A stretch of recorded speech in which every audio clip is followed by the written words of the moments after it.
late today, so if I look tired, it's because I truly am. But welcome to part 2 of getting through my physical TBR. If you missed part 1, I'll have that video linked down below. Definitely go check it out after you watch this one or before you watch this one. But you guys seem to really like that idea of me having a series on my channel where I actually read all of my physical books before I buy any more new ones. Just because I found myself last year buying a ton of new books and my physical TBR was increasing constantly, and it was honestly overwhelming me having so many books just sitting there collecting dust and not having the time or energy to read them. And this year I really want to be intentional with my book buying. I'm not gonna lie, I've kind of failed already because I went to Barnes & Noble the other day and bought 2 new books. But in my defense, it was a new Barnes & Noble that had just opened up near me and I really wanted to check it out, and I only walked away with 2 books, so I think that's pretty darn good. For today's video, we are actually going to be reading Love in the Time of Serial Killers by Alicia Thompson. I'm really excited for this one because I've heard so many great things about it, and the main character is obsessed with true crime, and honestly I used to be obsessed with true crime, so girl, same. I think it will be a really funny romantic comedy. It goes, PhD candidate Phoebe Walsh has always been obsessed with true crime. She's even analyzing the genre in her dissertation if she can manage to finish writing it. It's hard to find the time while she spends the summer in Florida cleaning out her childhood home, dealing with her younger brother, and grappling with the complicated feelings of mourning a father she hadn't had a relationship with for years. It doesn't help that she's low-key convinced that her new neighbor, Sam Dennings, is a serial killer. He may dress business casual by day, but at night he's clearly up to something. Clearly. It's not long before Phoebe realizes that Sam might be something much scarier, a genuinely nice guy who can pierce her armor to reach her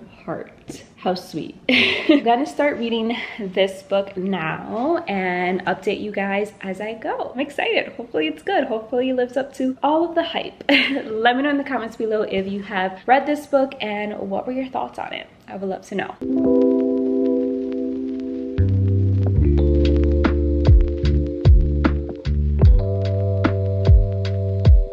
The way no one warned me how slow this book was going to be. This is definitely a slow burn. I just got to page 170 and literally nothing has happened between the 2 main characters yet. And I don't really know anything about the male character in this book. What's his name? I'm literally in the middle of reading this book and I already forgot his name. That's how forgettable Mr. Samuel has been for me. I literally know nothing about this man except that he's a school teacher and that he comes from a big family. That's all I know, and we're already halfway done with the book. Yeah, so I don't know about this one, you guys. I'm kind of struggling. It is funny in certain parts, but the main character is definitely giving, she's kind of annoying at times, but I want to give her the benefit of the doubt because I know that she's been through a lot and she's had a rough childhood, so I understand where she's coming from, and I really hope she experiences a lot of character growth by the end of this book and changes a few things, because sometimes I just get so annoyed with her behavior that I'm just like, oh my god, can you not? As of now, like, I'm kind of struggling. And I didn't think I was going to. I thought this was going to be a pretty fast-paced romantic comedy, but it's literally not that. It's very slow. Hopefully it picks up, and hopefully it doesn't put me in a reading slump, because I feel myself getting in a reading slump right now. But yeah, that's my update, you guys.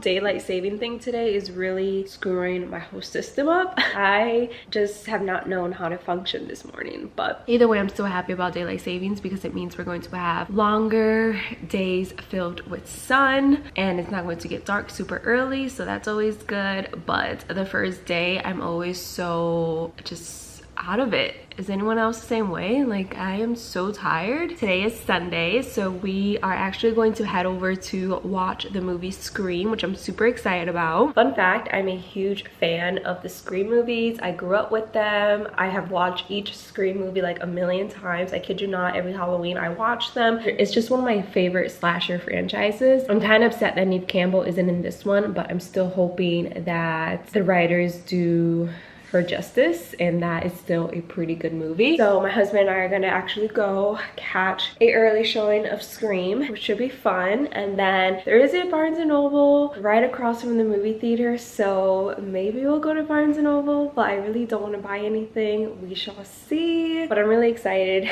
for this morning, even though I am quite tired. But let's see what we get into today.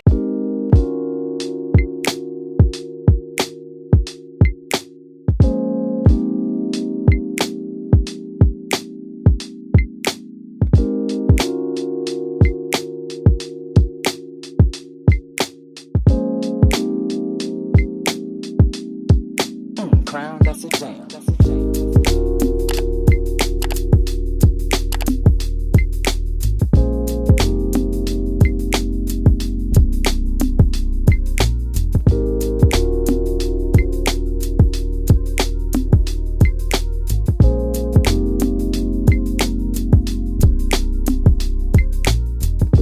You guys, Scream was so good. Even if you're not a fan, go watch the Scream movie because I loved it. It was so good and I kind of want to go see it again. I went into it with such low expectations because I didn't know how they were going to make a Scream movie based in New York City. Like, I didn't know how they were going to pull that off, but they did such a good job and I loved it. It was such a good movie. My husband loved it, so definitely go watch it. Also, guess who went to Barnes & Noble and didn't buy a single book? This girl. I'm low-key proud of myself. I almost didn't go to Barnes & Noble because I didn't want to be tempted by all the books, but you know what? Just going to Barnes & Noble without even buying anything is such a vibe. Enjoying the quiet time of like browsing books and seeing what they have. I'm so used to going to Barnes & Noble and walking away with like 5 books, but it was so nice to just chill, take my time browsing, not really looking for any book in particular. Low-key proud of myself for not buying anything at Barnes & Noble today. And I'm sorry the lighting keeps changing, but the sun keeps going in and out today. It's not the vibe right now. Had a pretty good morning. It is now almost 3 o'clock. I am still very tired. I also haven't had coffee today. I've been trying to cut back on coffee to have more tea. Also, these nails, you guys, are still going strong. If you remember, I put these press-on nails a few days ago and I think it's been like 4 or 5 days and literally not one nail has popped. They're just going very strong. Like, I'm so impressed with this brand. I got them at Target for like 10 bucks, so I like these.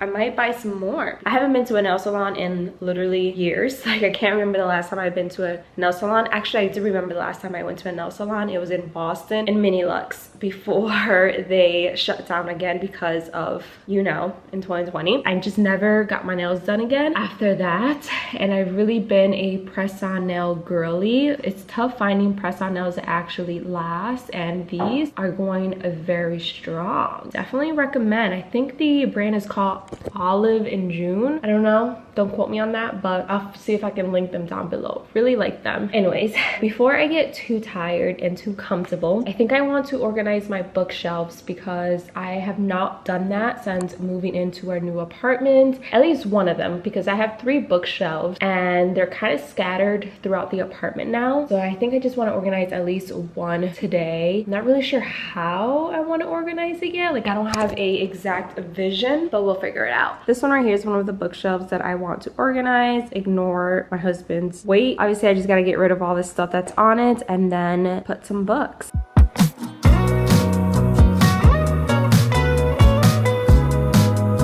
Nice and clean. I just put these two books on top for now because I really like both covers, but this might not stay here. Now it's time to go through all of my books. Love the disaster I have right now. These aren't even all of my books, but I am trying to separate them into different series. Since this bookshelf is going to be right in the living room, I kind of want to make it more of the aesthetic one, not the more practical one. So I think all of my series that look similar are going to go in this bookcase. You fall a long way down.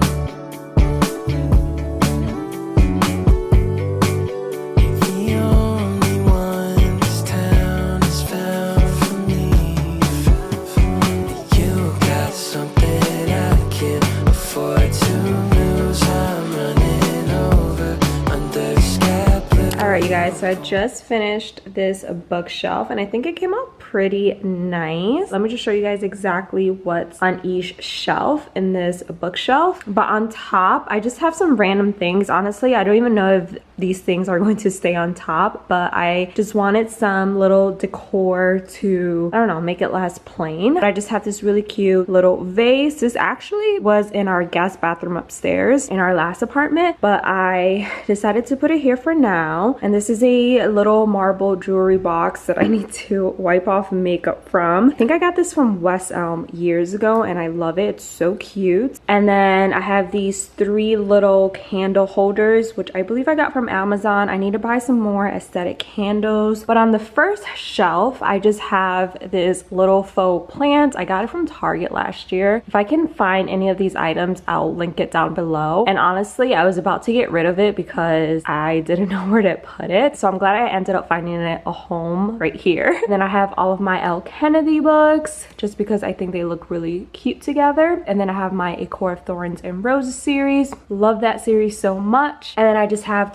2 little faux candles to brighten up the shelf a bit. I think that I actually want to buy one of those Amazon light things that you stick underneath like cabinets and stuff just to brighten up the bookshelf and to make it look a little bit more aesthetic. I think I'm gonna order some tonight, and then obviously I'll give you guys an updated tour once those come in. Yeah, added those 2 little candles to bring in some light. And then on the second shelf, I just have all of my Colleen Hoover books. I swore I had more Colleen Hoover books. They may not all be here because I felt like I had a ton more, but they may be in a box somewhere. I don't know. These aren't in any particular order, honestly, aside from the Slam series being together. I just really liked all the blue books together. And then I just added this little faux plant that I got from Target. I have this little piece of wall art that I got from Amazon. This was another piece that I had in our last guest bathroom and I decided to just stick it in there. And then on the last shelf, I'm literally on the floor now. On the last shelf, I have a little gift from my husband. I don't even know what you would call this, but there's a dandelion inside and then he had it engraved with a quote. This is super special to me, so I just love having it with me where I can see it. And then I just have some sage. These books are in no particular order, honestly. These are just some random pink cover books that I own. I just wanted all the pink covers together because I thought it would look really cute and I like how it looks. I like how it turned out. There you guys have it. Kind of like how it turns out. I might change a few things as we continue to settle into our apartment, but I like how it turned out so far. Super cute. That honestly took all the remaining energy that I had, so I'm actually going to finish up Love in the Time of Serial Killers. I only have like less than 100 pages left in this book, and then once I finish reading it, I'll give you guys my final review on it and see if it's a hit or if it's a no for me.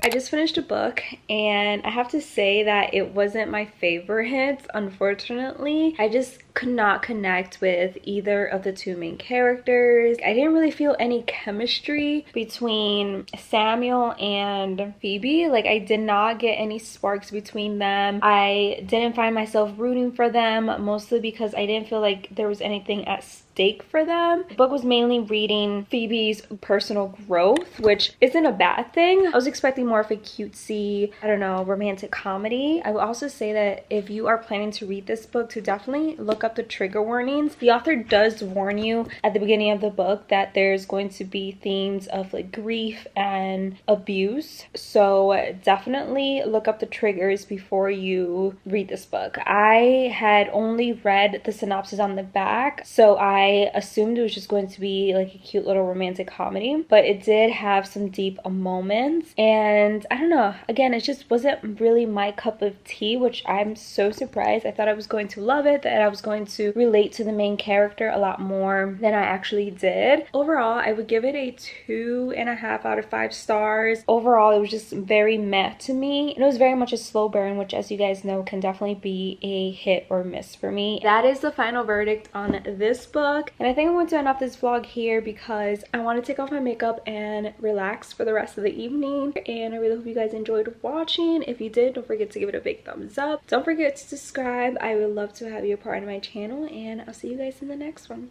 Bye, guys.